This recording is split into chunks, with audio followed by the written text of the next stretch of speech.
Coaching kills the Buffalo Bills in a last-minute loss, and the Sabres are 0-2 to start their season. All of this and more on this edition of the Buffalonian podcast.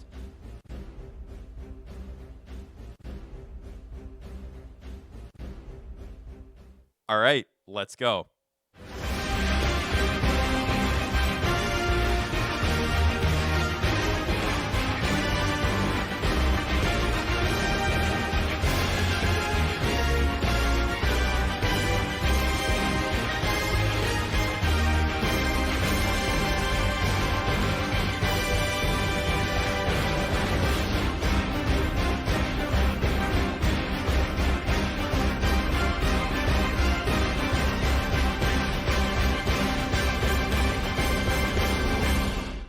We are back with the Buffalonian podcast in a very different fashion if you're watching on video. I'm Joe Callie. As always, I'm joined by Dom Loss. And Dom, there's a guy sitting in between us here today. If you're watching on video, this is Evan Harrington, a friend of the program, if you will. He's been around for a little bit on a few episodes now, and we figured, the Bills. A fan favorite, yes, some would say. Yes, a fan favorite, some would say. But, we figured it'd be a good time. The Sabres are 0-2. The Bills just ate 2 losses in a row. One in very close fashion, one they got blown out. So get some outside counsel in on this. Before we got, I don't even want to call them highlights. Let's relive the pain, and then we have the Dom 5. But Evan, Dom, base thoughts on just the state of the Bills as we begin our Bills talk here. Don't get too high, don't get too low. I don't know. I think, honestly, this is kind of what we expected going into the year, kind of a reload year. Obviously, I think the Bills starting 3-0 kind of made people lose their marbles in a good way. Mm-hmm. And now that they've dropped these 2 games that both, I think people looking at their schedule going into the year, these were probably 2 of the games that chalked up as probably a loss. So Yeah. I don't know if it's surprising. I think, I think it's more of how they've lost these last 2 games, more of they lost the games. Getting your butts whooped on primetime a week ago, and then this game kind of, getting almost so close to the comeback, and then just a complete mental breakdown from everyone involved with the Bills to lose that game. So plenty to talk about. Yeah, Evan, what you think? Yeah, obviously, what you mentioned there just a second ago, the Bills started off 3-0. We kind of got through those first few weeks and kind of shook the rust off a little bit. And we kind of thought the Bills were going to be this particular team. We weren't, too certain what they were going to be without Stephon Diggs and the key pieces lost on defense. But through the first 3 weeks, we saw that this team actually could be better without those pieces. And we had these expectations going forward, and we knew the gauntlet of schedule that was ahead of us. And being 3-0 and then having Baltimore, Houston, and then the Jets and other upcoming teams after that, we thought, there might be a loss within there, but we should be able to push forward and move forward and be a perennial contender. And like you mentioned, it was the way that we lost those games, and it started with the Baltimore loss, a very uncharacteristic loss under the Sean McDermott era. Like, that is just not a loss that takes place, especially Josh Allen at the quarterback position. And then the loss that we had against Houston, obviously we'll get more into it, but it was another close loss, and people just went right back to the target issue of close losses being, like, we'll talk about it again, but Sean McDermott. So Yeah. it's just a little frustrating, and it's like, where are the Bills? Are they that 3-0 team we saw the first 3 weeks, or are they going to be a team that's just going to kind of scrape by and win the division again? So we'll kind of see, but Yeah, it's not the best showing the past couple weeks. I mean, like you said, they got blown out uncharacteristically, and then you lose in a close one. Whatever. I think they're kind of in the middle. Yeah, I think that's probably the best way to look at it. But I would say, if I had to pick a side, it would be more the latter. Like, I think they can scrape by. I think they're like a 10-win team. Yeah, Like, I think that's kind of. they'll win the they are. AFC East. Well, I mean, we'll see. But it's still looking pretty good, seeing what's happened. It's not more so confidence with the Bills, more of just around the AFC. around the East. AFCs. But Yeah, I do want to mention one thing before we start, because I think this is like breaking. I just saw this take, and it bothered me, and it was frustrating. What the whole Stephon Diggs trade. I know he had a big thing talking about it on Fridays, betting on the Bills, and obviously Diggs had a pretty good game, 6 for 82. It was weird. He caught that one third down when CJ Stroud was pressure and started dancing right in front of McDermott. Like, I don't know if you saw that. I saw that. Yeah, that was. But yeah. I just had to say, someone was complaining that, oh, like this is what the Bills wanted at receiver, like so it's their fault and whatever. I'm just gonna say this: the Bills did not want to be in this mess. No, they Yeah. did not. Like they traded Stephon Diggs in April, people. Like they traded him after free agency started. There was obviously a point that they thought, wow, we're gonna bring in Matt Collins to kind of be a special teamer. We're gonna bring in Curtis Samuel to kind of be more obviously I haven't really used him at all, but Mhm. whatever. You have Khalil Shakir. You're probably gonna get in the receiver market as they did with Keon Coleman. And then they were like, oh, okay, we're going to have that plus Stephon Diggs, so we're going to have another separator. The Diggs situation got so bad that they moved off him. Yeah, they did. And they got worse because Brandon Beane in his press conference back then said, yeah, I'm not going to lie, like we probably got a little worse today. And they also ate dead cap that they ate into their salary cap. Like he was going to be paid $27 million. They took a dead cap of 31. So they lost $4 million on this year's salary cap to move off him. Yeah, I to don't say, think like, they asked to do that. So to say, like, I mean, I saw people saying this, like, to say that this is what the Bills wanted in the receiver room is just factually incorrect.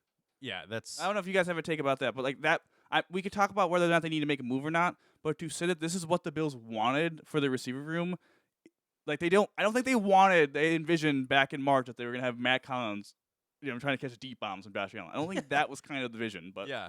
Well, I feel like that was everyone's thought, right? Matt Collins, that might be a special teamer, like when he first came around, right? MVS pulled in from Kansas City. He can't catch passes in the regular season. that was later in the offseason. It was later in the offseason, but yeah, they didn't. I don't see how you could be like, yeah, the Bills front office is exactly what they envisioned. This is exactly what they wanted. Pen to paper, this is actually what they wrote down multiple seasons ago, that this was the end goal.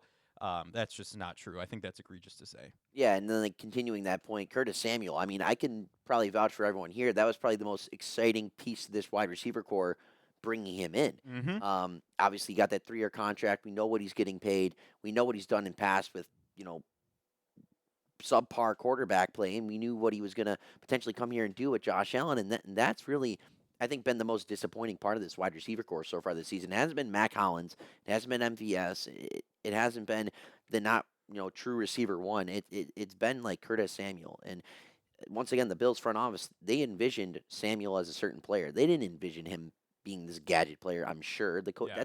that's on the coaching staff and everyone else, but that's not on the front office. Sure, that was. I think they viewed him as like this is a guy that is going to be a productive receiver for us, but can also play the gadget role. Yeah. Like For sure. and then maybe take some stuff off Khalil Shakir. So I just think it is factually incorrect to say this is the group that they envisioned having going into the season.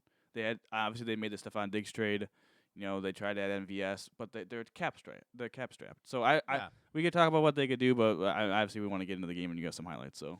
Oh, lowlights, we should call them. Sure, but yeah, let's roll them, I guess. Not Joe's MVPs this week. Joe's goofiest plays of the game here. So Josh Allen takes a snap in his own end zone. They decide to go for 3 throws. No, I don't even care. Keon Coleman has to play defense because it was almost intercepted. Again, another throw in their own end zone. 2nd down. Airs it out, looking for Matt Collins. Again, shouldn't be catching deep balls from Josh Allen. Doesn't do it anyway, so what are we even talking about? And then 3rd and 10. Oh, let's hit the air again because that has worked on the last 2 downs. He underthrows Curtis Samuel, throws it a little behind him. So, don't stop believing, they say. But that does end up leading to Sam Martin having to punt out of his own end zone, which just is ridiculous in this kind of a game, especially when you have Fairbairn on the other side kicking. Like, you just know. It was a pretty good punt given the circumstances. Given the circumstances, it was a solid punt.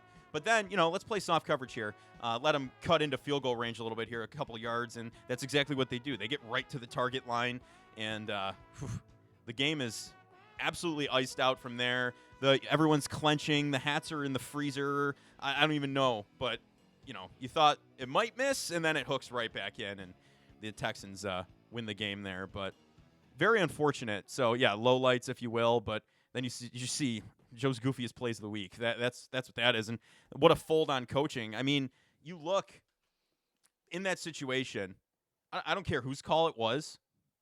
Like, I like to go against college football 25 coach suggestions and throw it out of the end zone. Don't get me wrong. I am that guy. In a professional setting, that is just not the way to – they have 3 timeouts. There's 17 seconds on the clock-ish because you didn't run down the 10 seconds after the penalty because you thought you were going to get out of there and maybe go for the win. But then you throw it 3 times out of your own end zone. You shoot yourself in the foot. You set them up for the game winner, and you do it. So, like, what are you doing? this is where the coaching really got me because, yeah, Dom and I have had this conversation multiple times. Last year, I think we did call for McDermott's head. I think we were on the fire McDermott wagon. Ken Dorsey gets relieved of duty. Joe Brady comes in, starts to make things look like they're turning around. So the McDermott heat goes away. It's coming back. I mean, you should see McPuddle, all the nicknames out there for him. Everyone's calling for his head at this point, but I'm not 100% there yet, but this is inching me towards that with how poorly managed this game was in a close situation like this. What are your thoughts, fellas? Sorry, just kind of a rant from me. I've been bottling that up. My thoughts are going to be the down 5, so I'll let Evan know. Okay, Evan Cook. Yeah, I guess my frustration starting from that was the ability that you didn't have your timeouts, right? You did not have your timeouts. You had the option to take the 10-second runoff. Mm-hmm. And if I was in Sean McDermott's shoes, mind you, I don't have the credentials or the resume to be an NFL head coach, but just take the 10-second runoff and kind of just play for overtime. We saw there on the replay, there was 15 seconds left from when Sam Martin caught and snapped the punt, Mm-hmm. right? There was 15 seconds left, and they did not even use a timeout. No. You take that 10-second runoff, you run the football 3 times. Mind you, you're backed up within your own 3-yard line. I would have liked to at least taken the shot of potentially getting a first down with 3 straight carries and making them waste their timeouts instead of just throwing 3 straight incomplete passes. Mind you, if one of those passes were caught by Matt Collins, Coleman, or Samuel, we're probably having a different conversation.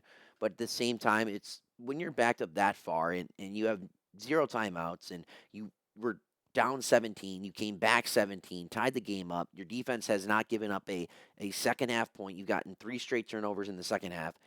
Let's play for overtime. Try to trust the defense. Let's see what we can do. You've outscored Houston in the second half. I like our odds in overtime. Don't let them just have a chance with timeouts left to go down and even have a lick at a field goal. I think that's where the coaching staff, like you mentioned, Joe, just really frustrated me. I would like for them to take that more conservative approach. Yeah. Even though, like you mentioned, you're the type of guy that would just love your quarterback to just go out there and rip it 98 yards down the football field. Yeah. I would have liked to as well, but with the way the game is playing, I would have just loved to play for overtime, but obviously not so. Yeah, I mean, the producer and Dom both know how I like to play, the video game offense and just roll out to the right and throw deep passes every play. But you can't do that in a real game time situation. So, you alluded to it earlier. Dom, what time is it? The down 5. Oh, The Dom 5. There we go. Waiting all day for the Dom 5. Let's get it rolling here. All right, number 1. Oh, there's my smiley face. From your LinkedIn profile. No, number 1, Brady needs to be better. So, yeah, I think it's very frustrating. With the Curtis Samuel is very frustrating. The amount of money they're paying Dawson Knox to have 3 catches through 5 games. I just don't understand that. I don't know. I think it's frustrating to watch, Kincaid not really have a great season so far. I know he had a couple opportunities last game. Coleman just being used as kind of just a vertical guy, and I know he could be a contested catch guy, but we saw what he did on that 4th and 5, right, to catch the ball and make a play and stay in bounds. I just don't understand why they're not scheming. I know they schemed up a run slant and hit him in the back of the head. But again, he's frustrating too. So I don't know. I feel like every weapon in this offense right now is not being, other than Khalil Shakir, who happened to be injured, but everyone else is not being utilized to their strengths at the moment. Right. And I think that is what is really infuriating to me. And what's frustrating for me as well, and I'll say this too, is that he loves the ground game, which is fine. But the Bills haven't really been running the ball. Like, the Bills, to me, have too many runs that go for no gain or they lose yards. You saw he ran the ball 19 times on 24 first down plays, and a lot of those times they didn't get good yardage, and all of a sudden you were throwing the ball on 2nd and long. You're behind the sticks. Or they're even running it on 2nd and making it 3rd and long. Right. Yeah. So I think he's gone a little run happy because the Bills. What's frustrating about the Bills is that in 12 personnel you're supposed to be able to run the ball well, and the Bills have ran the ball in 12 personnel like 4.3 yards a carry. The NFL average is 4.5, so they haven't been able to run the ball effectively when they have the double tight ends. Compared to that, they've been below average. So I find it fresh. I think he's leaned too far into the ground game. Got to get back to the short passing game. Got to find a way to get these guys the ball in space, and he's really struggled to do that. I know some of it's like, okay, personnel, whatever, the receiver is sticky, but like you can't, scheme up one short pass or Ken Coleman the whole game. Yeah, you're just sending him down the field. You're sending Mac Hollins deep. It was too much. For Brady, it felt like there was a way to attack this Texans defense, vertically with long developing passing plays. But that works if the offensive line doesn't have a terrible day. And the offensive line has a terrible day. Like, Spencer Brown was getting whooped. He had one of his worst games as a pro. So, like, there's no adjustment to be made to be like, hey, we need to have shorter passes or whatever. I just find that frustrating. So he needs to be better. He needs to find a way to utilize these offensive pieces better and call a better game. Yeah, I agree. Brady does need to be better overall. Scheme these guys open. Try with the personnel you have. You have Curtis Samuel. I mean, the guy can really get some separation. You're not even utilizing him. Dalton Kincaid needs to be utilized more. Even Dawson Knox. Where is he in the pass catching game? I know he had that wrist injury last year. Dawson Drops made a return, but like, give him a chance at least. I think everyone needs to be utilized the proper way to have this team move forward and move on from these two very bad losses. Evan, what do you think? Yeah, I mean, I guess the conversation we made is what's going on with Dalton Kincaid, and whether it's him as a player, it's him and Josh need to be more on rhythm, or it's to your point the Joe Brady part in it. It's just I don't want to say this because I have so much optimism for the player he is, but the experiment so far with Dalton Kincaid hasn't been working, and I really want to figure out why, whether it's a scheming issue or what, because he's such a talented player, and we see time and time again he'll make plays. Right. And there was definitely plays to be made. I mean, he had that one kind of, did he catch it on the sideline? He had that one where he ran that out route and he stumbled and he wasn't able to, catch the ball. And then he had that one where they gave that too high look that the Steelers did with Tampa 2 when he runs that seam that he did in the playoff game for a touchdown, and him and Josh just for every reason aren't able to connect on that. So yeah, definitely, he's been very. Samuel is probably number one. Yeah. But Kincaid's been more puzzling, and it's also the fact of you need to start just scheming up guys. You need to funnel your offense to a couple of players and not everyone. Like, Matt Collins should not be getting 6 targets, right? Like, you need to be scheming your offense around when he's out there. Khalil Shakir, Dalton Kincaid, Keon Coleman, like, hopefully Samuel can get in there. But you need to start scheming your offense around these guys. But off to number 2, this is kind of talking to the lowlights. The Bills just want to let him do over. So I'll say this: there's just a ton of blame to be had for really 3 individuals: Sean McDermott, the head coach, Joe Brady, the offensive coordinator, and Josh Allen, the quarterback. Yeah. Right. I think all 3 should own all of this. You could blame McDermott because you should say McDermott should have overruled, what was Brady calling the passing plays or whatever, and just said run the ball. But again, we've all kind of hated that about McDermott, the micromanaging. Right, that came out in that article last year about how much of a micromanager he was, and he got crapped on for it. Yeah. So I think whatever. Joe Brady, again, just calling plays that don't. You need to get a first down, and you saw that from Sean McDermott after the second down completion when they turn the camera on him and he goes, "We should be going for the first down. They should not be going for a field goal. They should be going for the first down." Third person to blame is Josh, because Josh on that second down play, we had the video, has pretty much Dalton Kincaid on a 5-yard hitch in the middle of the field, and all he does need to do is hit him for 8 yards. And the Houston called timeout, and on third down you might run the ball and get the first down, get out of there. But then he throws a very low probability pass down the field to Matt Collins, who can't trace a deep ball. And it showed that he couldn't trace a deep ball earlier in the game. So don't even get me started about that one. Yeah. So, but that's my point. It's like he throws a very low probability. Should have got intercepted. Keon Coleman saves an interception he had to take a penalty to save that. A pass interference. Throws a very low percentage pass to Matt Collins, and then doesn't step into the throw to Curtis Samuel, who's running like a 15-yard route when you need 10 yards. So I think all 3 get a ton of blame. Also, I mean, they got lucked out that none one committed the penalty in the end zone, or that would have been a game-losing safety. Like, that could have very easily happened. So yes, they should have ran the ball, and if they were going to throw the ball, Joe Brady needed to call better plays, and Josh Allen needed to not be hunting for it. But at the same time, you want the ball in Josh's hands. So it's a slippery slope. I don't think there's a world though where they get in field goal range. And I completely agree with Evan that they should have taken the 10-second runoff. I don't know why they didn't. No, the only reason why they didn't is because for 2 reasons. They were, one, scared that somehow they were going to kick a 65-yard field goal and they would have made it, and then you would have lost 10 seconds by not taking the runoff, which would have been highly unlikely. Or they thought, well, if they punt it and it's a touchback, we start at the 20 and maybe we could get 35, 40 yards in the 30 seconds. But again, the credit to the Houston special teams, they did a punt down to the 3, and looks foolish now. But Yeah, the runoff was necessary, and I agree with everything you're saying. I'm not going to. I know we kind of rehashed it, so we could go on. Yeah, I'm not going to be redundant, but yeah, it's just ridiculous. Number 3, I think people will like this one. Okay.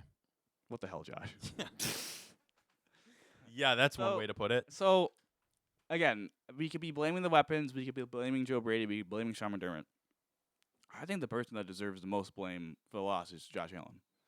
I think the McDermott, the end of the game scenario has completely clouded everyone's judgment for how awful he played. 9 for 30. Listen, I love Josh.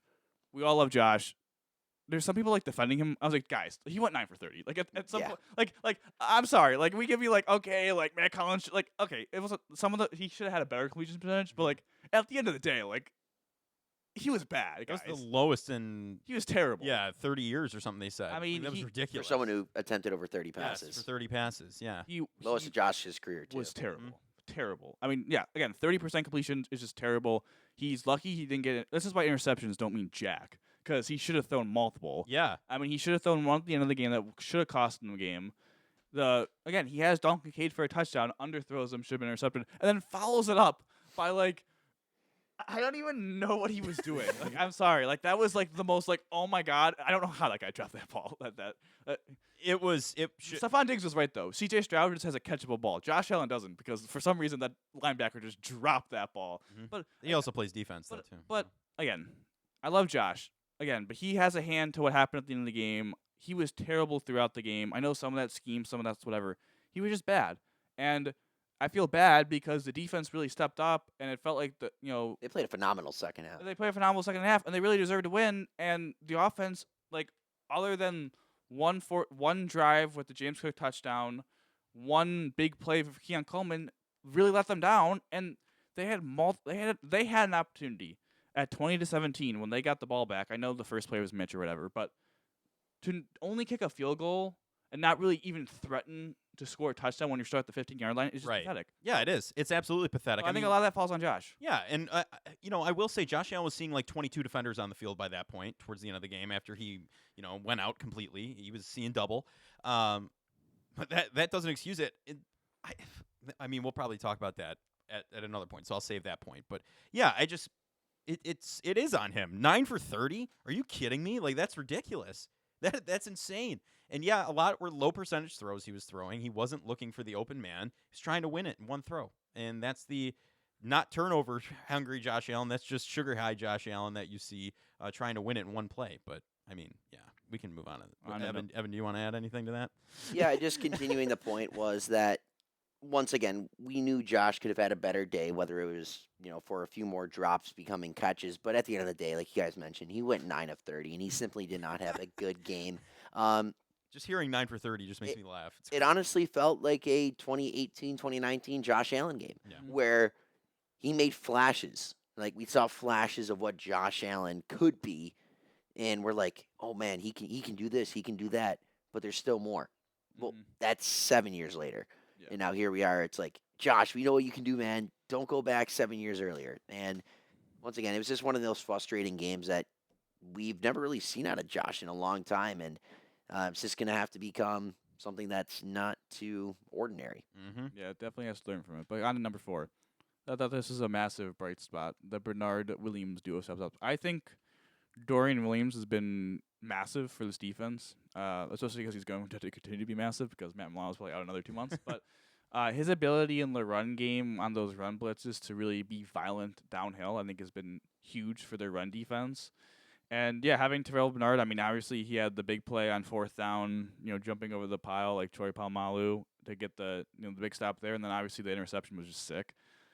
So, yeah, I think to get Bernard back, and you get Dorian is really exciting. And then, hopefully maybe you get Taron Johnson back this week for Monday Night Football. So you're starting to get that defense back on, at least on the second level, on the linebacker and nickel. But yeah, they were fantastic, and Dorian had the fumble recovery too, so they were a big reason why the Bills even had a fighting chance in the game. Yeah, I mean, the Bills defense literally set the team up to win the game 4 times in the fourth quarter, and the offense never capitalized on it. So not much more to be said there. It's just those guys really have stepped up, and hallelujah that Terrell Bernard is back in the game. That was a huge miss the past couple weeks. So Yeah, I guess yes. Continuing the point there. I mean, going forward, if these two were the linebacker duo for the next 5 to 7 years of the Buffalo Bills, I'm content with it. I really think there's a lot to look forward to with 43 and 42. Like you mentioned, Bernard looked awesome coming back. Obviously, that interception, that fourth down stop, some of the other plays he made throughout the game, and then once again, Dorian Williams is a phenomenal tackler, sideline to sideline. Once again, showcasing kind of the early Edmonds and Milano era in Buffalo here, and it was good to see in a dark day as a Buffalo Bills fan. There was some light shed there by 43 and 42. Yes, sir. And then finally the fifth one. I keep playing the rookies. I mean, Dwayne Carter, we've been waiting for him. He was another bright spot. Like, he made some big plays, especially the first play of the game on the screen. I mean, the first time I've ever seen the Bills actually defend a screen pass correctly in the McDermott era. It's Dwayne Carter. Dwayne Carter out of all people. But My dad literally said, "Who is this guy?" well, that's true because no one knew. Like, he didn't. Like, he had one moment the week before against Derrick Henry on like the garbage time, like tackling him at the goal line, and that was about it. Like, that's all we heard from, other than his name getting called from back in April in the draft. But yeah, he was big. I like Javon Solomon. I thought he played pretty well. I want to get him more snaps because they aren't getting anything from AJ Epinesa. So I'm cool with Javon. Sorry, producer Mooch. I know he's an Epinesa fan, but I'd like to see Javon Solomon get some serious run because I thought Smoot looked pretty good too. So. Those two guys on defense, and then Keon. I'd like to see a little bit more Ray Davis. I like James Cook, but again, James Cook kind of has some moments where it's like, okay, like we're just gonna run for no gain here after getting 13 yards. I like to see more Ty Johnson, honestly. Yeah, he's fast. True. I like James Cook, but like sometimes it's just like he runs. It's like he's 16. He has like 16 carries for 75 yards, and it's like, okay, like it feels like he had like 7 carries for like 70 of those, and then the other 10 carries were like for 5 yards. So Yeah, he's kind of it's or weird he of gets him. stuffed initially. But yeah, I like Ty Johnson too. I like their backs. But also, obviously Keon. I want to see more Keon usage overall. And then finally, Cole Bishop. Listen, not a great start, right? I mean, like, I don't think that has to be. I don't think that has to be said. He had the missed tackle on that screen pass to Nico Collins, and then gave up the long ball. But To Nico Collins. to Nico Collins' ball. Yeah, but you were lucky Nico Collins exited That's that what I game. He was just having about his to number. say. Yeah. Yeah. You were blessed at that point As a that Nico Collins was fantasy gone. owner, though, I was not too pleased. But Same here. but I like that they stuck with him because I really thought there was a chance that he was going to get benched from Mike Edwards after that. Like, I don't know, I just really thought he was going to get benched, but they didn't. And listen, Rapp's still in concussion protocol. I'm assuming he's going to play next week because it's Monday. But I kind of want to see Cole Bishop stay out there because I think him learning and him understanding by playing in game reps, I think is going to help this team in the long run. Obviously, those rookie mistakes, like, they're going to unfortunately happen. This is kind of the NFL. Like, you're going to get baptized. And he got baptized by Nico Collins. By fire. But I don't know what you guys think, but I want to see more rookies. Like, I want to see more Keon. I want to see more Javon Solomon. I liked what I saw from Dwayne Carter. I don't know. And I want to see Cole Bishop continue to be out there because I think if he continues to grow into that safety, like, then you have one spot down. Yeah, I mean, give me Keon Coleman all day if he turns his head. I mean, that's all I have to say at this point. He's dropped some that he shouldn't. Don't get me wrong. It's like you said, he's a rookie. You're going to have growing pains. You're going to have to get baptized into the league. He's made some big catches, though, that have put the Bills in good positions. So I think Keon Coleman will continue to evolve. Dwayne Carter, big fan. He couldn't have played better, in my opinion, over the weekend. I think he could have gotten a sack on a replay. Could have gotten a sack, whatever. But yeah, I think Cole Bishop, he'll get there eventually too. And you got to play the young guys to get them involved because, truthfully, your team is young. Like, at its core, it's going to be young. So you got to get them NFL ready as quick as possible for, Von Miller. Like, when these older guys, especially he's out, he's suspended, but when he inevitably retires and AJ Epinesa, maybe he stops producing. Sorry, Michael. Maybe he stops. You need these young guys to be able to come in like they did, but on a continual basis, not just one game flashes. So keep them in the game. I love it. Yeah, within the last 2 years, we've seen this Bills team be more centric on playing younger players, playing rookies, and that's something that they're just going to have to be comfortable with. Like the Dwayne Carters of the world, the Solomons of the world, the Keon Colemans of the world, the Cole Bishops of the world. They're going to have to play, and they're going to have to go through these growing pains, whether it's the drop passes by Coleman or it's Cole Bishop getting beat deep by Nico Collins or on the screenplay. Luckily, he exited the game because I could have rambled off 5 more if he kept playing. But we're going to have to let these guys go through their growing pains, but this Bills team is already set with the foundation they have. They're going to be able to carry these rookies along and go along for the ride with them. But once these rookies figure it out, they're only going to be making impactful plays. And like you mentioned, Joe, Keon Coleman has already made plays to put the Bills in position. Just imagine what Keon Coleman can do when he figures everything out of his game, how many plays he can do to put the Bills in not only better positions, but winning games. Yeah. He can win games for you. And that could be the same thing for Cole Bishops. Like, we had Jordan Poyer and Micah Hyde here for years, and those guys won games for us at points in time. So every rookie has their impactful moments and will be a spark for this team going forward. It's just play the rookies, get them comfortable, and let them go along for the ride with this already established foundation. Yeah, I mean, winning games, Jordan Poyer, Micah Hyde example. Last time the Bills played Baltimore before this one, Jordan Poyer literally won the game picking off Lamar in the end zone. So, I mean, anything can really happen. These guys just have to get playing time. I do have one question for both of you. Back on the coaching thing, just for 2 seconds. Kincaid makes a great catch on the sideline. Do you challenge that in the just to challenge it? I feel like you didn't use any of those timeouts. You're right up against the half. You had momentum at that point. If you got that play, you could have maybe even the score a little bit going into the half. Do you just challenge that to challenge that? Because I feel like I don't know if there was indisputable evidence to overturn it. I didn't watch it 8 times, but would you have just challenged it, I guess, if you were the head coach? You go first, Evan. I'll let you answer his question. Yeah. For me personally, my gripe with that is like you mentioned, we were down already in this game. We weren't getting the ball back at half. This was the first drive in a few possessions where we actually were moving the ball a little bit. Josh Allen made a great play on 3rd and 14. Kincaid looked like he came down with the catch. Now, I know that, what do you want to call it? Every team has a spotter up in the press box, and they relay the message down to the head coach whether to challenge that play or not. But let's go back about 30 years ago when they didn't have replay and they didn't have these spotters. It was all a gut call from the head coach. It was. It was all, I believe in my guy. I think he did it. I might be across the corner all the way where that guy is, in the end zone. Yeah. But at the end of the day, it's like, I want to see what he did, and especially with 2 minutes left in the second quarter and where we were in the game. I would have liked to see the Bills actually challenge it, whether it was right or wrong. What were we going to lose? A timeout that we didn't use? Yeah, you had nothing to lose. Like, let's be real. I just wish we did it. And it's just a little bit of a frustration thing that where we were in the game, the Bills did not try and put themselves in a better position to continue throughout. I definitely think it's interesting because to answer your question, I don't think there was enough video evidence to. I think whatever they called on the field was going to stand after the replay review. Yeah. I don't think there was video evidence to say it was indisputably overturned or whatever. Yeah. So at that point, I can understand from the perspective of even if it's wrong, the momentum of saying, hey, like I'm going to challenge to see if we can get a big play and how maybe who knows maybe they actually do overturn it and we get it. I actually agreed with McDermott not challenging though. Did you? I did because it all ended up working out because when they got the ball back with 3 timeouts. Yeah. I think I'll look at it, but I think if like a minute ago they had the ball with three timeouts and they didn't do anything with it and they get field goal. Right. If the situation well, worked like out, what I'm saying is like they got the ball.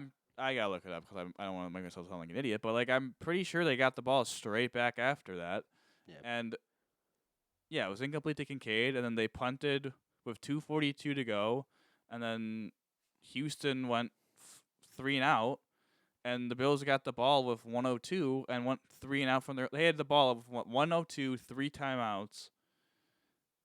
Yeah. No, I get that. I understand that too because they just didn't make. And they went incomplete, and they punted the ball right back.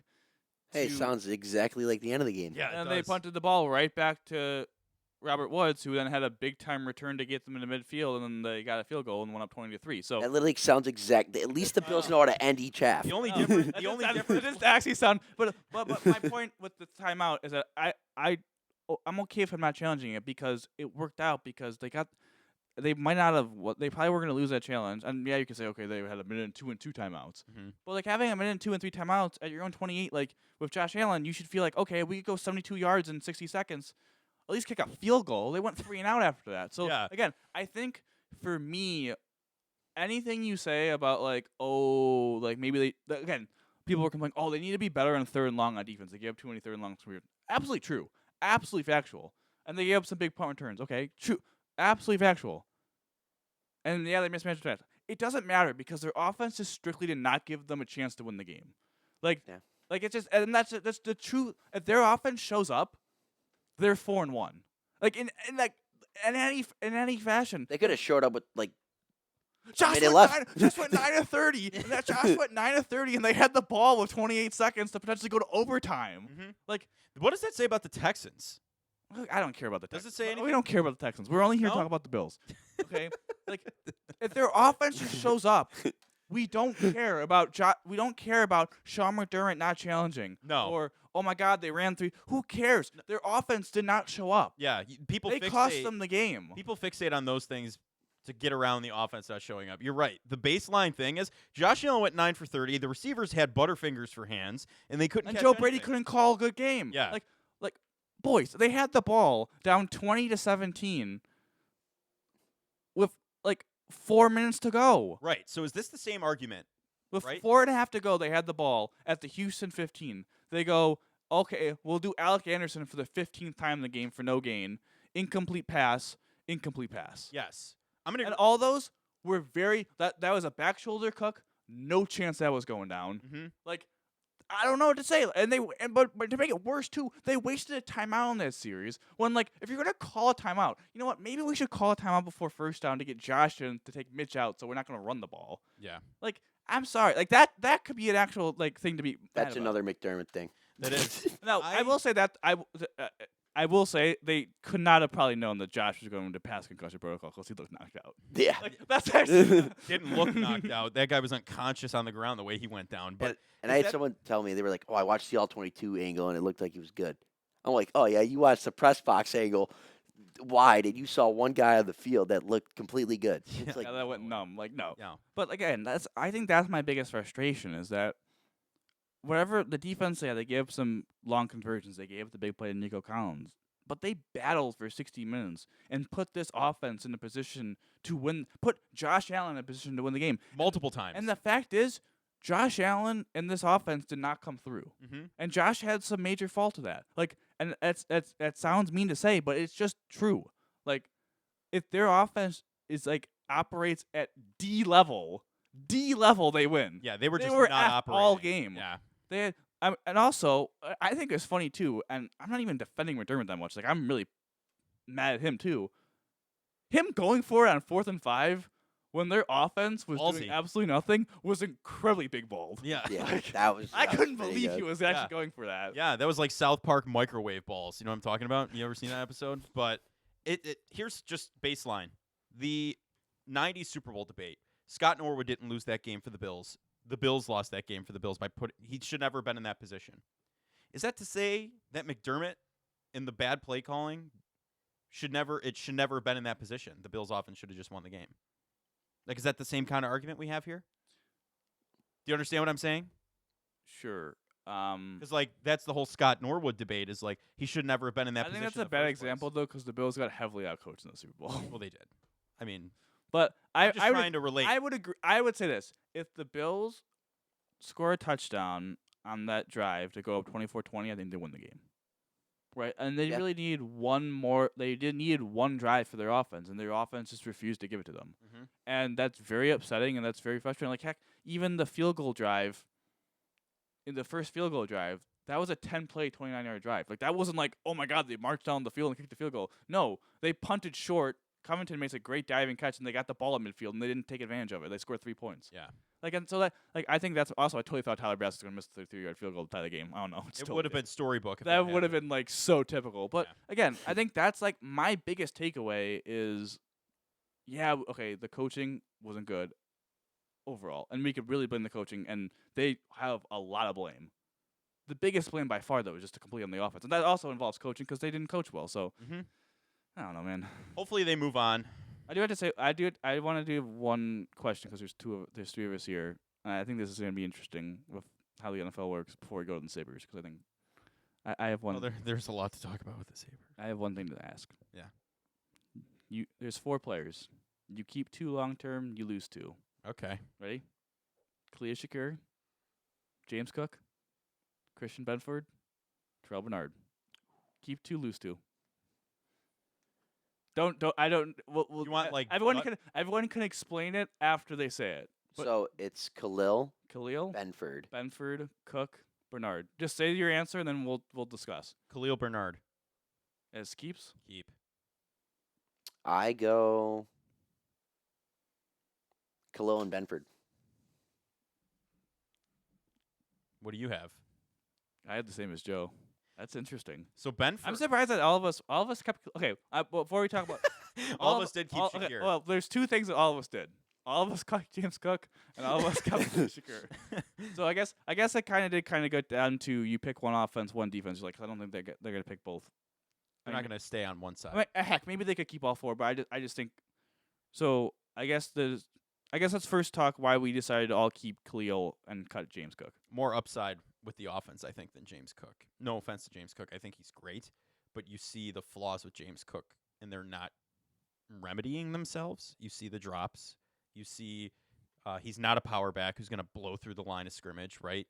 He's more of a finesse back, and his speed also isn't the fastest in the running back room. Ty Johnson is definitely faster than James Cook. Looks like it. So, I don't know. I think you have 2 solid running backs in Johnson and Davis who could effectively do similar things to what James Cook is doing in the run game. So it mostly comes down to the replaceability. Like yeah, James Cook could be replaced. Khalil Shakir could not. Look at what happened this weekend without Shakir being your safety blanket on the offense.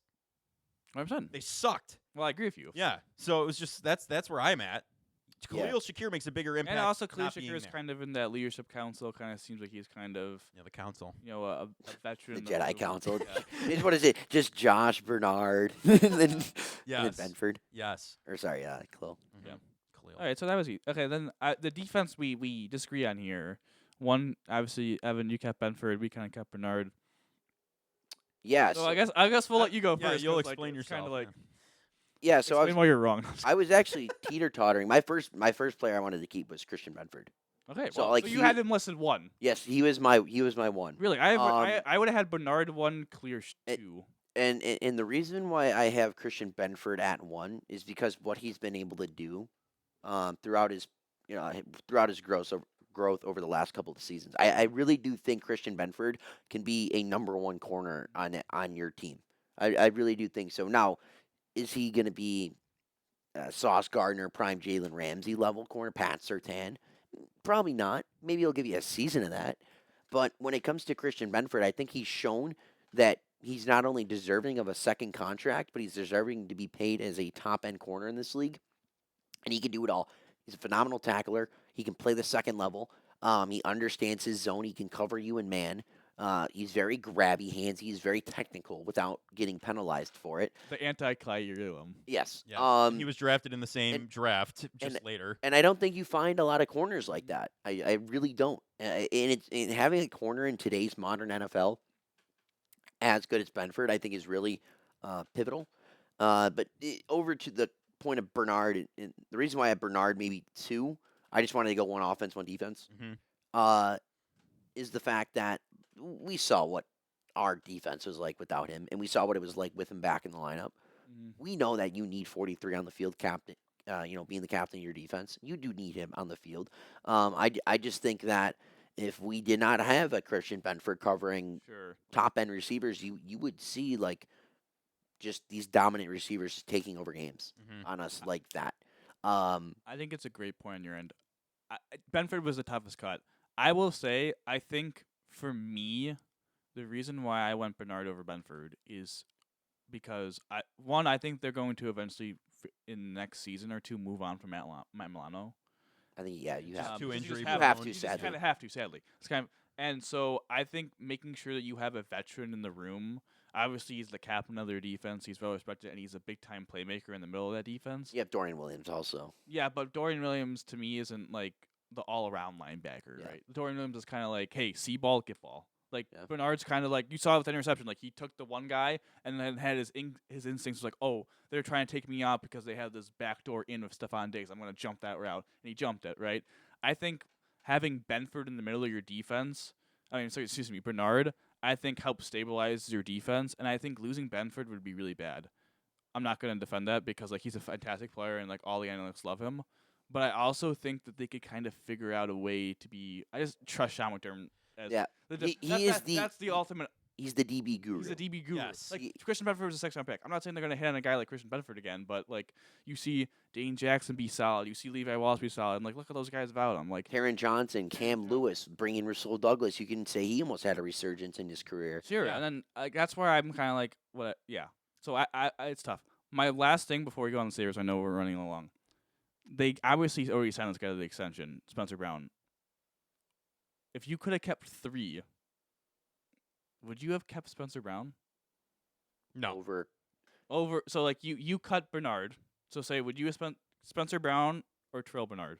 Oh, Terrell Bernard. Yeah, it would be. Yeah. Okay. Yeah, But I'd get rid of Spencer Brown over Terrell Bernard. I would have kept Spencer Brown if he was a left tackle, potentially. So like that's my thing. If it was too. young Deion Dawkins. That's my thing too. Is that I feel like them getting Spencer Brown eliminated. Maybe I'm wrong, and they're gonna find a way to like. But I just don't feel like they could keep everyone. Like obviously, but Well, it's going to be your new core. There's going to be sure. contracts that are going to age out. Mind you, after this next season, Von Miller. could be cut. But he's still gonna have a pretty big contract Yeah. left. Though. But so that's where it gets interesting. It's like okay, like they're gonna have to plan. Like this next offseason is gonna be Yes. big for those guys' second contracts. And I just think like. Also, Greg Rousseau. Why didn't you should have been in this? Maybe Greg Rousseau could I have been in forgot this about Greg. I don't- conversation. Yeah. Honest to God, I think. I think he's safe though. Would you? See, this is where it gets fun. This is where it gets fun. Yeah. No, I 'Cause listen. I don't think you could keep all of them. I think James Cook's an easy cut because I just think the running back you could figure out a running back.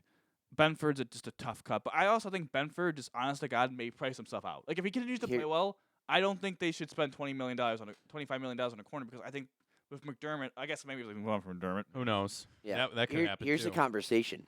So obviously James Cook's in year 3. He was a 2nd-round pick. Doesn't have the 5th-year option. Next year is his contract year. If he continues this production, I think we can all agree that he's been a statistical top 10 running back since the start of last year. Mm-hmm. So here's the question. If James Cook not only continues to produce like he has and wants to stay here, do you give him the franchise tag? No, Because that's something we don't throw around. not a chance. You don't give him the franchise tag. You don't Pay I him. think so? it's like $12 million. I'm not paying that. You would not pay him 1 year top 5 The only overall. thing I estimated would position. do with James Cook, if someone came up to me and said James is supposed to be a free agent, 3 years, $24 million, I would be heavily considering taking it because $8 million is fine. I'd know. Once you go he's not a game over- changer. Over that. He's yeah. solid. Like he's above average. Right. That's the whole I point. Think James, I feel like James Cook is a game changer. he can be, Mm, but also I He's not- think but he hasn't been a game changer. with enough Like- with enough coaching, Ty Johnson could be the same thing. I think. No, okay, Really? I don't. I disagree with that. You don't think so? That's a terrible take. No? I would rather get rid of James Cook though. I think the running back room would be fine. We have that recorded. I think it would be fine. No, okay. If you had to get, I'm just making there's this no way I'm clear. keeping James hold Cook on. around. I am making this perfectly clear. Well, I would not get James Cook in the franchise tag. I do not believe that James Cook and Ty Johnson are the same. No, I want that to be known. I think he could play just as well with enough coaching. I'm not saying I he has a disagree high with enough that. Okay. ceiling That- like James Cook. I'm just Okay. saying I think he could fill the void that James Cook's exit would leave in a decent enough way where you wouldn't be losing that much. Because I think you would be. So James Cook has been very efficient. So it's hard. A game changer is just tough for me because I don't view him. What as do you like- define as game changing? Like, do you define game changing as Saquon Barkley, Sure, I think. Christian McCaffrey, or do you define game changing more as, like, let's go, David Montgomery, where he's not. But he's he's a good running back, okay. But there's like, honestly, God, there's probably like you could probably right? Joe Mixon. name like 10 running backs that are better than James Cook. Let's go like 2 years ago. Let's say Joe 10. Joe Mixon. Fine. He's again. That's my point, though. Yeah. I wouldn't franchise him though. I Yeah. wouldn't franchise Joe Mixon. But yeah, that's a good Yeah. point. Groot was I completely forgot about Groot. Groot. I'm a big Groot guy, but I don't know, man. Like I feel like I would be really hard to get him $20 million. I'm like they already exercised the 5th year option, but again, next year is gonna be so fast. Like this year is so fascinating because after this offseason, a bunch of guys are in their last years of their contracts. Yeah, they're in. That's what I'm saying with this. Like they make a. But I'm not saying they pickle, but like a lot of their salary cap, like they're going to eventually have to pay those guys. But it's also a credit to Bean for drafting those positions pretty well, and the coaching staff to develop them. But yeah, I forgot about Groot. Yeah, I don't know. I think I'm on the no. would you? That's the thing. If you would tell me is 5 for 75, 15. Yeah, but there's no way he's making 15. He's gonna take $15 million. I just wouldn't. I don't think he's. Groot to me is the typical really elite run defender, solid but not elite pass rusher, and that's not $20 million to me. But Yeah, maybe but honest to God, they may be forced to do it because who's going to rush the passer if he leaves? No one. Because And Von's going to be gone. AJ's contract is up by the time Greg Rousseau's contract is He'll up. probably be a third rotation guy for you. So that's what I'm saying. Like I think Groot might be the guy that Groot might have to be a yes guy. So maybe those are 3 yes guys, and I don't know. That's why I think it's interesting that they paid Spencer Brown. I understood it to an expected because like he's the guy that's a solid right tackle and having bookends. But I don't know. I think you might have to pay Groot if it came down to you it. can't pay all of them. You just can't pay all of them. I know, but you would have to cut somewhere else then. I think Groot's a Who little would you more. cut then? I don't know. I don't know Well, who you you don't would. have the answers. But- Come on. Man, that Dawson I'm Knox just saying. contract. Yeah, the Dawson Knox contract sucks. You would Groot, I think, is like you said. Who's going to do it if he's not? Like that's a little bit more I of. think he has them by the balls a little bit. Yeah, that's a little bit more of a signing where that might have to I happen. think Shakir now kind of has them. Yes. Showing that he has If them they by the don't pull balls a in little another bit. wide Like, I mean, receiver or anything like that, Shakir's got him. Because look at that's why I think I don't know. It's going to be interesting. That's all I'm saying. I know we're running really long, so we got to talk Sabres for like 10 minutes. But yeah, I mean even shorter than that, truthfully, with how crappy they've been playing, 0-2 to start the season. But yeah, let's head to the Buffalo Sabres. 0-2 in Prague. The Devils just outplayed them. Lindy Ruff gets destroyed by his old team. Destroyed's a stretch. The second game was a little better than the first one, score-wise. But first one, Dom and I watched together, and that was just terrible hockey. So it was tough. I mean, the Bills, whatever. It's tough to see them lose, but the Sabres, all the hype behind them, starting the season with Lindy Ruff, and then to fall flat right away. And they're back home now officially. They're practicing. They're gonna play this weekend. So hopefully they play Thursday. Yeah. So hopefully they bounce back. And I guess what are your takeaways from these past 2 games in Prague? I mean, the first one. I mean, there's just not a lot to say that's positive, which is unfortunate. I mean, you can't lose 2 games in regulation. Like you had to at least get 1 point. Really, you needed to split the 2 games if you're gonna go all the way out there. It's frustrating. Like this is a team that needed to get off to a hot start. We said it literally the preview show, and we said it last year. Like the reason why they didn't make the playoffs is because they got off to a slow start, and again they got off to a slow start this year. I don't know. It's just very frustrating. It seemed a lot like last year a little bit at times with their lack of offense, right? They only scored 2 goals. Their power play was terrible. They went 0-4. I mean, just a terrible power play. They got good goaltending for the most part. Like, UPL was all right. I thought he was a little jumpy. Levi was pretty good. So, I don't know. It's definitely frustrating. I think it's frustrating that the same problems from last year are kind of keeping themselves back in with the lack of power play.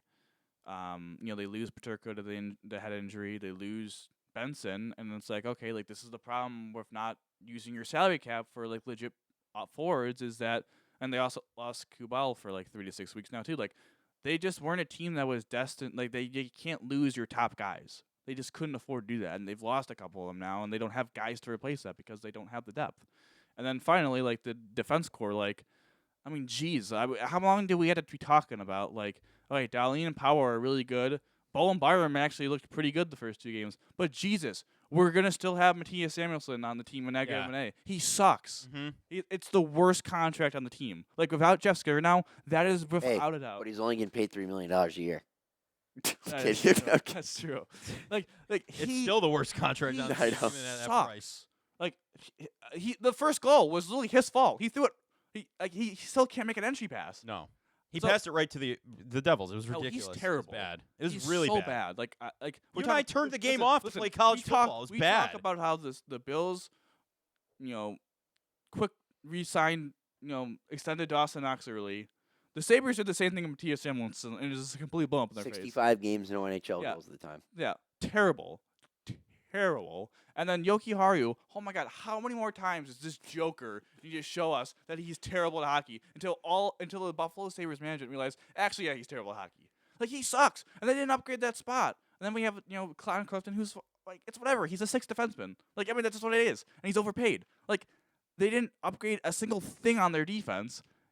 I don't know, man. I mean, we're 2 games in, and I'm already yelling. It's 2 games in, and it's everything bad that we foresaw. I'm not out on them. I'm not. I want to say this Not fully clearly. out I'm on not, them. I'm not out on them. It's just like all the stuff that we were talking about. It seems to like be true, and it's just annoying. Yeah, that's exactly annoying what I was being gonna right. say. I'm It's sorry. but it was said on the show. They haven't upgraded enough on the defense. They're still paying these guys that really haven't produced, and you're just seeing the outcome of that, and that's a shame in Lindy's first outing, right? Hopefully they can figure something out, but you're right. Those two guys go down. You don't have anybody with good enough standing to really fill the void and take over those positions, so you're stuck. You're kind of stuck in that situation. I mean, it was just it was gross hockey. I didn't like it. I wasn't excited to watch it at all after the first period. I bet on them never doing that again this season. I'm going to go back to my last season. Liar. That's a lie. No. Listen, let me finish. I'm going back to my last season ritual of betting against them. Then I will start cashing. So that's where we're at until they really start showing that they're a different team. Haven't seen that yet. So, Evan, what are your thoughts on the Sabres? Yeah, I mean it's just disappointing to see the start that they had, especially traveling overseas and being those first two games of the NHL season because everyone's eyes are on you, right? It's pretty much prime time slot. Mm-hmm. The first two games of the season, and it really just looked a lot like last year of the way they played. It was weak on the boards, losing corner battles, not being key and set on your feet in the defensive zone, like we saw with the goals that went in. Good goaltending, lack of offense. I mean, everything that took place in these first two losses were things that were pointed at Don Granato and things that he couldn't coach this team up for. But now you bring in Lindy Ruff, and now we're just pointing at the players, and they can't do it now. So it's just like the thing here. It's like I'm not out on the Sabres because it's two games. You're overseas. There's still 80 left to go. 141 through the season. Yes. 141. Yeah. Right. But the thing Jeez. is, it's just you cannot have another slow start to the year. And if you go down 0-4, 0-5, potentially 1-5, 1-6, then this is a point in time where you have to start scattering.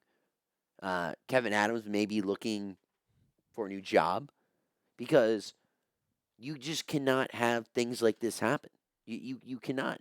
And we reformed the middle six in a sense, bringing in McLeod in Zucker. I think they brought in a couple decent pieces to fill out that third line, that middle six. And their fourth line, on paper, it looks good. They played good in preseason. They like what they did in preseason looked like is something that can translate to an actual NHL game. But like you mentioned, Obey Kubel is going to be out for 3 to 6 weeks. Paterka, head injury. Benson out of the lineup. Like, you can't have these things happen. No. And you need your top guys to perform. Like, if we need Tage Thompson to be Jack Eichel level. We can't have Tage Thompson be less than a number one center. You even need Tage Thompson to just go back in time 2 years. I could not agree with that. Also, Yeah. That's not going to work if he's less than a Jack Eichel. This Right. is important to note. They are home for the home opener against Los Angeles on Thursday, and then they're home against Florida on Saturday. If they are 0-4, and then they have the next 3 games on the road, and then they have about a 4-game stretch at home, November 1st, right now, against Nylanders. If they don't pull it out, if they are not 500 by November 1st, they are screwed. They're about 10 games in the year at that point. If they're not at least 5-5, if majority playing at home, they were in big trouble. But I 1,000% agree with your point. A big problem with this team is that they've built this like, okay, we have all these prospects or whatever, but like we have all these holes on defense. Yes, we have good goaltending. Yes, we're kind of we're built around the fact of that we have 2 star defensemen, Right. good goaltending, and solid offensive players. They don't have a superstar offensive player. And I think, we talked about like, oh, maybe they're going to be like the Nashville Predators, in those 2010 teams that had PK, that had Roman Josi. Like, Matthias Samuelsson hasn't developed into that. Maybe Byram can be like, you have another really good one, so you have 3 of them. They don't have the dogs up front. No. Like, Tage is a great player, and this isn't me bashing on him, but he's just not a superstar. Like, he's a star. Like, he's an all-star. Mhm. Like, he's a guy that's going to be like an 80, 85-point guy. They don't have a guy that's just going to go out there and just completely dominate the game like they had with Jack Eichel. Yeah. And I'm not saying, oh, my God, they should get Jack Eichel back. I'm not saying that. I am. No. But- If you said but- that, you I might am. have a couple haters. But I am. Yeah, I know. I you're- am. I am. Sorry, Porter. Evan's If biggest Joe Jack knows. Eichel guy. He's my favorite player in the league. Yes. But- they don't have like just a resounding superstar, and it's really hard to acquire one. Like it's not easy. It's incredibly expensive, and like if you have one, why would you give it up? Yeah. Yeah, that could be crazy. Like Jack crazy, Eichel. Yeah. Right. Yeah. Like Jack Eichel coming But- back to the Sabres. But it's just hard to get one, and they don't have one. So they need like everything then to go right with their offense. They need Dylan Cousins to be good. They need Paterka. They need Quinn. They need all these prospects to actually develop into people because they don't have the guy. They don't have a top 10 forward. I mean, I think you can make a case. Like other than like, do they have a top 50? I shouldn't say top 50, but do they have a top 20 forward? Do they have a top 30 forward? Forward. Forward No. is Tage Thompson. If we did a draft, do they have 32 teams? Is Tage Thompson? If someone says you get to pick a forward of your choice, and we're just going to go down. Connor McDavid obviously won. Then yeah. and- Go from there. you got to ask yourself like, how far down until the Sabres get one? If at 42. all? That is just a But out number. I like it. But like, honest to God, and then you know what? I'll say this too. After Tage eventually gets off the board, how long until the second guy goes off the board? Yeah. Exactly. Like, that's another thing. Because Like, it's who actually is two? it's No either one knows. Tuck or Paterka. That's what I'm saying. Maybe Cousins. Maybe. But that's a stretch. Like, That- who that's is a long two? stretch. Who is two? Like that's another It's thing. probably Tuck, but Like, and then And how that's long? not even until- a great number 2. Well, like, you gotta think like how long until he gets picked. And if you did like that, you know how like in Madden you could do like the Yeah, the you fantasy restart the entire NFL. NFL and you get a pick. Like, if we were being serious about their forwards, like Tage probably gets picked like 35th, 40th, maybe. he's around the 30 range. When we say Around not 30th. 30th, like he's in the conversation. sure. It'll get the preference around 30 because Yeah. because a lot of people rank. I'm only saying this because he was in our conversation. A lot of people rank Jack Eichel as like the 8th to 10th best center in hockey. That's centers, mind you. That is the most valuable position. But then you start looking at wingers, and most people would probably take the best 7 to 9 Jack left and Eichel's right. probably like wingers. what, the 20th best forward in hockey, maybe like the 15th, like the Yeah, In he's- that, I would say 15 to 20. That's probably right where you put him. You know, I because don't- there's about 5 or 6 wingers that are Mhm. that are like better than him for sure. Yeah, and not to compare sport to sport, and don't take the last 2 games as anything, but the Bills have their superstar in Josh Allen, right? And it's very, very different build. Don't get me wrong, but NFL teams need a superstar behind them too. Yeah. NHL teams need a superstar. You need depth. Every Don't sport get me needs wrong. a superstar. You need that guy up front that's going to lead your team to the promised land. And the Sabres just don't have anybody. They have a lot of guys who can probably really contribute to that guy. Don't get me wrong. Mind you, that our guy is Darlene. That Right is now. that is our guy. Yes. And if they want to somehow replicate the 2016, 2017 Ottawa Senators were on with Carlson in that team and have Darlene be that type of player, sure. But it's going to be very hard to do so. And the thing with the Buffalo Sabres is if you took every team across the league and you factored in cap space, youth, position, Mhm. and all that stuff, the Sabres, from a far look, really are a great team to look at because they have their number 1 center under contract. They have their number 2 center under contract. Both young, rising up, good deals, fairly good on your cap space. 3 defensemen, all top 4 draft picks, 2 being first overall picks. 2 goalies, 1 being locked up, another one potentially locked up. They have everything on paper that you would like to work with. First and second center, 3 potential all-star defensemen, 2 goalies that you can work with. But there's just something not there. They're missing something. But I'll say this though, and I'm not totally disagreeing with you, but like, okay, the 3 defensemen, sure, but the 3 defensemen, like one of them is not under contract, right? Byron Byram's a RFA this year. Yeah. 2 of them are getting paid handsomely. The 2 of them Yeah. are getting paid $19 million. So it's not like you're really breaking like, I mean, those are probably guys that combined worth $19-20 million. But it's not like you're getting a big deal out of that. And yes, the goaltending, yes, 100% agree. The forwards, like Cousins has not been a $7 million player in a year. Yeah. Tage is, but he needs to be on. And then after that, okay, you just have a bunch of, after like, okay, Quinn needs to stay healthy. JJ, Tuck's a nice player. They just don't have like their bottom, like, they just don't. Benson's a good player too. But I just think it's fresh. I just think this team they don't have that superstar forward, and that's just they don't have a guy that you don't have a guy that when you go into a game, you're like, you know what, our guys may be off, but we have this one bad dude who's just going to carry us off. Yeah, he's going to wreak havoc on the other team. And Tage, I'll give him some credit. Like, I think Tage, if Tage is 100% healthy, 100% going, I think he could do that at nights. And like Darlene and all that. It's just, for whatever reason, I know we're 2 games in the year, but it's really been more of a year trend. Like, it's not consistent. It's just inconsistency. Yeah. It just kills this team. And listen, we called them this isn't meant to be super negative. I still think the Sabres could make the playoffs. I just don't think, like, they just were a team that couldn't afford to lose both those games in Prague, and they can't afford now to let that spiral into actual, North American hockey play. Yeah, I mean, we called them the consistently inconsistent Sabres, and that's what they still prove to be. So we'll see if that takes a turn coming up.